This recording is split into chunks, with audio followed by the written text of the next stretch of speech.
বাংলাদেশ ভালো খেলে, তবে আমাদেরকে হারানোর যোগ্যতা এখনো তাদের হয়নি। ম্যাচ জিতে প্রেজেন্টেশনে সাইফ হাসানের ব্যাটিংয়ের প্রশংসা করে মুস্তাফিজের বোলিং এবং বাংলাদেশকে নিয়ে কি বলেছিলেন ভারতের অধিনায়ক সূর্যকুমার যাদব। এশিয়া কাপের সুপার ফোরের তৃতীয় ম্যাচে মুখোমুখি হয়েছিল বাংলাদেশ ও ভারত। টসে জিতে প্রথমে বোলিংয়ের সিদ্ধান্ত নিয়েছিল বাংলাদেশ, আর পাওয়ার প্লেতেই মুস্তাফিজুর রহমান, তানজিম সাকিব ও সাইফুদ্দিনকে পিটিয়ে রীতিমতো তুলোধুনো করেছিল অভিষেক শর্মা।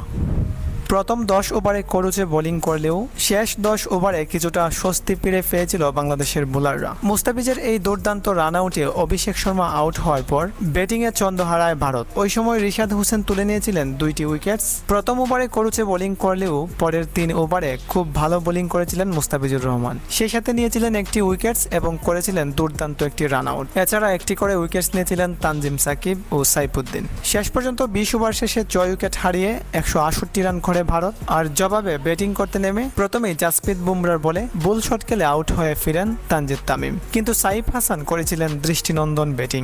51 বলে 3টি বাউন্ডারি ও 5টি বিশাল 6 দিয়ে খেলেছিলেন 69 রানের চমৎকার একটি ইনিংস। আর পারভেজ হোসেন ইমন 19 বলে 21 করে গিয়েছিলেন।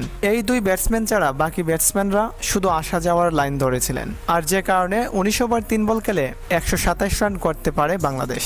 আর অপরদিকে 41 রানের বিশাল ব্যবধানে জয় তুলে নিয়ে এবার এশিয়া কাপের ফাইনালে পৌঁছে যায় ভারত।